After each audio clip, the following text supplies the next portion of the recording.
नमस्कार दोस्तों, 12th fail किताब के चैप्टर 12 में आपका स्वागत है।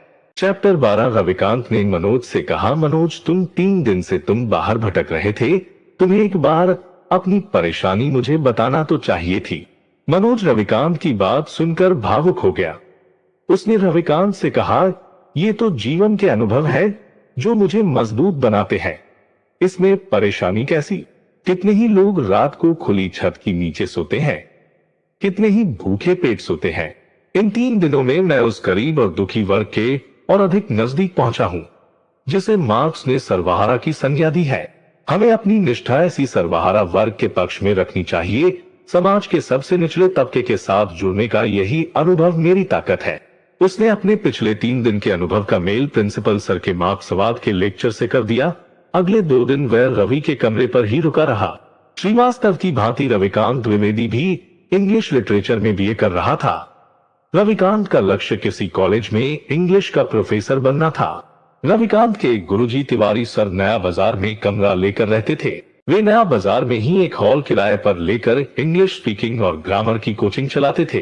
रविकांत ने मनोज से कहा, तुम सबको छोड़ो, तिवारी सर को एक रूम पार्टनर की जरूरत है। उनके कमरे का किराया 500 रुपए है, आधे तुम देना, वे तुम्हें इंग्लिश भी पढ़ा दिया करेंगे। मनोज को ये प्रस्ताव अच्छा लगा। वह त्रिलोकी के कमरे से अपना सूटकेस और दरी लेकर तिवारी सर के कमरे पर आ गया। तिवारी सर नाटे कद के 30 साल के युवा थे। वह काले रंग का मोटा चश्मा लगाए थे।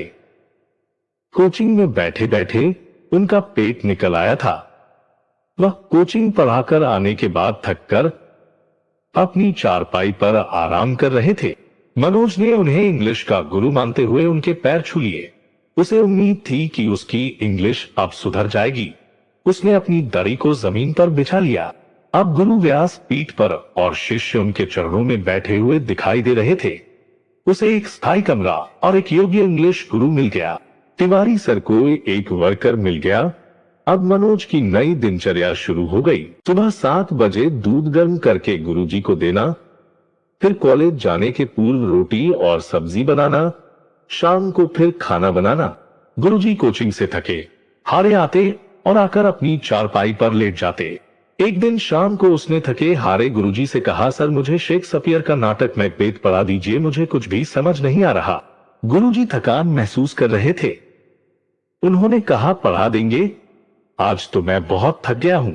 एक काम कर दो, मेरे तलवे दर्द कर रहे हैं, थोड़ा दबा दो। गुरु की सेवा करने में मनोज को कोई संकोच नहीं था। इस सेवा के द्वार से ही ज्ञान की प्राप्ति होगी, ऐसा वह सोच रहा था। उसने गुरु की आज्ञा का पालन उनकी उम्मीद से भी बेहतर तरीके से करना चाहा। एक बाल्टी में गर्म पानी डालकर गुरुजी के पैर उसमें डाल दिए और रगड़ रगड़ कर तलवों की मालिश करने लगा। मालिश का आनंद लेते हुए गुरुजी ने उसे एक प्रस्ताव दिया, लिटरेचर से पहले ग्रामर और स्पीकिंग सीखना जरूरी है। तुम कल से मेरी क्लास में आना शुरू करो। एक काम करो, शाम को खाना बनाकर 7 बजे के बैच में तुम आ जाया करो। नया बैच है, सब तुम्हारी उम्र के लड़के लड़कियां हैं। मनोज को यह प्रस्ताव उपयोगी लगा। गुरुजी उसे फ्री में कोचिंग देने वाले थे, इसलिए उन्होंने नहाने के बाद अपने कपड़े धोना बंद कर दिए। मनोज बाथरूम में नहाने जाता तो पहले गुरुजी के चड्डी बनियान धोकर डाल देता। शाम को वह इंग्लिश की कोचिंग जाने लगा। 1 घंटे की क्लास में 15 मिनट इंग्लिश की पढ़ाई होती थी। शेष समय में इंग्लिश के नाम पर लड़के लड़कियों का जमावड़ा ही अधिक होता था। गुरुजी प्रेजेंट टेंस से क्लास शुरू करते थे और 3 महीने में पास्ट टेंस तक पहुंचते थे। गुरुजी इंग्लिश का अखबार या कोई मैगजीन ले आते थे जिसे लड़के लड़कियां पढ़ते थे और गुरुजी उसका अर्थ बताते थे। गुरुजी जानते थे कि इंग्लिश सीखना एक अनंत प्रक्रिया है, इसमें जल्दीबाजी नहीं करनी चाहिए। धीमी गति से सीखने पर ही यह विदेशी भाषा समझ आ पाएगी। इसलिए गुरुजी को इंग्लिश सिखाने और बच्चों को सीखने की कोई जल्दबाजी नहीं थी। 10 लोगों की क्लास में 4 लड़कियां थी और 6 लड़के थे। इस बैच में गुरुजी के लिए अभी तक कोई नया प्यार तैयार नहीं हुआ था। एक दिन एक लड़की ने गुरुजी से कहा, सर मोना का बर्थडे है। मोना के आरजी गर्ल्स कॉलेज से बीएससी कर रही थी।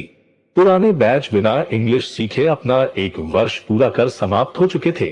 उन बैचों में पनपने वाले गुरुजी के पिछले प्रेम भी शादी कर अपनी ससुराल जा चुके थे, इसलिए गुरुजी की मोना से प्रेम करने की जरूरत महसूस हो रही थी। पर मोना गुरुजी पर ध्यान नहीं देती थी। लेकिन गुरुजी पुराने खिलाड़ी थे, जन्मदिन प्रेम को प्रारंभ करने का बढ़िया मौका हो सकता है, ऐसा गुरुजी जानते थे। प्रेम के लिए उतावले गुरुजी ने क्लास में रेंगती हुई इंग्लिश को रोक दिया और एक लड़के से कहा, अरे आज मोना का बर्थडे है और तुम लोग हाथ पर हाथ धरे बैठे हो। गुरुजी ने एक लड़के को एसएस कचौड़ी वाले के यहाँ से सबके लिए जलेबी और कचौड़ी लाने के लिए भेज दिया। इन दिनों में मोना ने मनोज को देखना शुरू कर दिया था। उसका सीधापन मोना को भाने लगा था। मोना कॉपी, पेन, मैगजीन की अदला बदली के नाम पर उससे बात करने के बहाने ढूंढने लगी थी। मोना ने उसे कचौड़ी देते हुए कहा, लीजिए। उसने मोना से कहा, हैप्पी बर्थडे। मोना ने मुस्कुराकर कहा, थैंक्स। मोना को लगा कि मनोज के हैप्पी बर्थडे कहने से उसका बर्थडे सचमुच हैप्पी हो गया है। गुरुजी के इन्वेस्टमेंट का प्रॉफिट मनोज के अकाउंट में जा रहा था। गुरुजी बिजनेस में इस तरह के लॉस पहले भी देख चुके थे। मनोज और मोना के रास्ते अलग दिशा में थे, लेकिन एक दिन क्लास के बाद दोनों ने साथ चलने की हिम्मत की। मनोज मोना से बात करने के लिए बातचीत का कोई सिरा ढूंढ रहा था। उसने मोना से साधारण सा प्रश्न पूछा, तुम बीएससी के बाद क्या करोगी? पीएससी की तैयारी करोगी क्या? नहीं, मैं तो शादी करूंगी। मोना ने मनोज की उम्मीद से उलट जवाब दिया।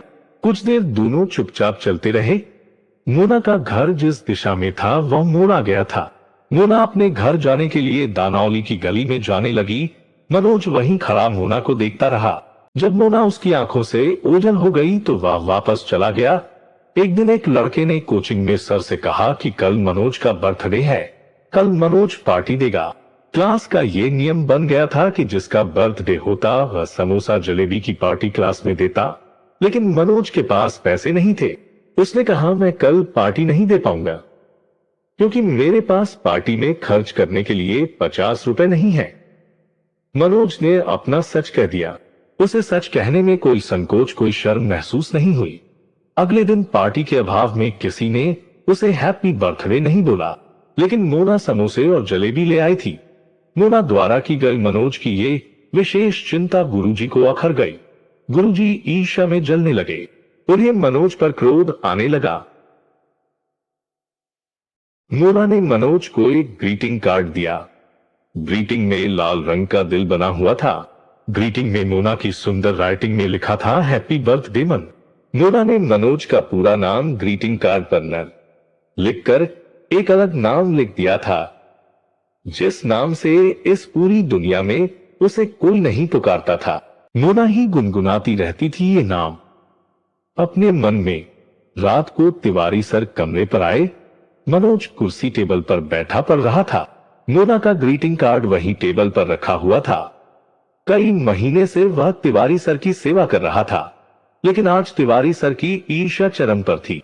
उन्होंने क्रोध में जलते हुए मनोज से उल्टा सीधा कहना शुरू कर दिया। जब इससे भी उनका मन नहीं भरा तो उन्होंने मनोज के द्वारा लाए गए हीटर और मटके में लात मार दी।